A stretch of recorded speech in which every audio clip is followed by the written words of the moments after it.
Nós vimos na primeira aula sobre a Ilíada de Homero, que é a tentativa grega de entender o sentido da vida, de discernir o que é fé, o que é Deus, discernir entre o certo e o errado e dar uma definição do porquê viver, do como viver. Um tratado sobre humanidade, sobre ética, além de ser das mais belas poesias já escritas. As meditações agora, elas são o ápice do pensamento grego. É um livro que foi capaz de falar profundamente a homens e mulheres do século XVIII, tais como Thomas Jefferson, que acreditava que a partir das meditações podíamos compilar todo um tratado de ética de igual valor ao do Novo Testamento. Um livro que é produto da mais nobre mente que jamais sentou em um trono, um homem consumido por trabalhos e afazeres diários, que ao final de cada dia ainda era capaz de se distanciar e ponderar sobre o sentido da sua vida.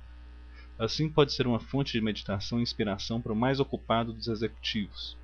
Certamente inspirou grandes empreendedores como Cecil Rhodes, que expandiu o Império Britânico na África e cuja filantropia financiou Oxford.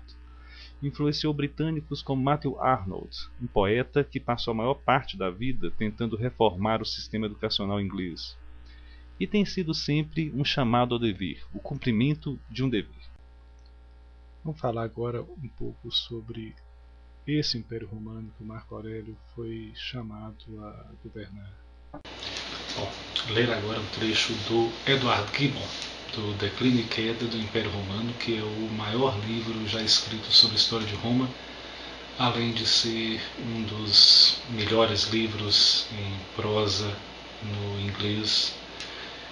E ele começa da seguinte forma: no século II da era cristã, o Império de Roma abrangia a mais bela parte da terra e o segmento mais civilizado da humanidade. As fronteiras daquela vasta monarquia eram guardadas por antigo renome e disciplinada bravura. A influência branda, mas eficaz das leis e dos costumes havia gradualmente cimentado a união das províncias. Seus pacíficos habitantes desfrutavam até o ponto de abuso os privilégios da opulência e do luxo. A imagem de uma constituição livre era mantida com decoroso respeito e o Senado romano parecia estar investido de autoridade soberana e delegava aos imperadores romanos todos os poderes executivos do governo. Durante um ditoso período de mais de 80 anos, a administração pública foi gerida pela probidade e aptidões de Nerva, Trajano, Adriano e os dois Antoninos. Esse Império Romano, descrito pelo Gibbon, é o apogeu da era do Império. Uma era onde o Império Romano exercia seu poderio e controle sobre uma área que se estendia das charnecas da Escócia atual ao Vale do Tigre e Eufrates no Iraque, do Mar do Norte na atual Alemanha às areias do Saara. Nesse vasto império, no segundo século depois de Cristo, uma única língua levaria você ao que hoje é Reino Unido, França, Holanda, Bélgica, Luxemburgo, descendo pela Alemanha, Áustria, Hungria, Romênia, Bulgária, Grécia e Turquia e Síria, depois Jordânia, Líbano, Israel, Egito, Líbia, Tunísia, Algéria e subindo na Espanha. Em outras palavras, se você fizesse esse percurso hoje em dia, teria que usar uma dúzia de línguas e apesar do euro, provavelmente teria que trocar de moeda pelo menos umas 20 vezes. Teria que ter vistos e ainda haveria lugares que dariam medo de ir ainda hoje, e que deveria evitar mesmo que conseguisse chegar lá. Naquela época, uma única língua, o latim, levaria você a todos esses lugares. Uma moeda romana, seria usada em todos esses lugares. E haveria uma única lei, a lei de Roma, que protegeria seus direitos individuais e seus direitos legais e seus direitos à propriedade. Podemos ver isso acontecendo no século I, no livro dos Atos dos Apóstolos. Quando Paulo é preso por um centurião romano por perturbar a ordem e ele vai ser surrado, ele vira para o oficial romano e diz: você não pode me bater, eu sou um cidadão romano. Isso viola os meus direitos civis. O tribuno não acredita e diz: ok, então me mostra seus documentos, eu quero ver os documentos. Paulo mostra os documentos para o tribuno, e o tribuno imediatamente ele fica estarrecido, com medo de que Paulo preste queixa contra ele. Quando, por exemplo, no nosso Brasil atual, isso aconteceria? No Brasil de hoje, O próprio Paulo personifica as grandes qualidades desse vasto império. Ele nasceu judeu, foi educado como rabino, mas falava grego fluentemente, que era uma língua falada pela população educada da época, entre a qual o grego tinha o mesmo status que o latim. Paulo estudou a filosofia dos estoicos, assim como Marcos Aurelius, o imperador, estudou. E Paulo foi capaz de, em Atenas, falar aos atenienses como um sofista, um pensador, um professor, né? A liberdade de religião, que era um dos pressupostos da época. Esse era o mundo no qual Marcos Aurélio nasceu.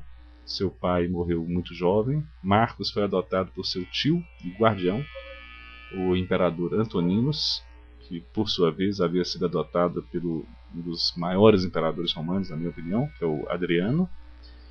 E ele era chamado Antonino Pio. Mesmo em sua época, Antonino era chamado de Pio, o virtuoso, o diligente. O Gibbon diz dele que o reinado dele quase não deixou registros, porque, nas palavras do Gibbon, a história nada mais é do que o registro dos crimes, loucuras e infortúnios da humanidade. Então, na visão de Gibbon, isso, não ter deixado registro da história, era uma das marcas do reinado de Antonino.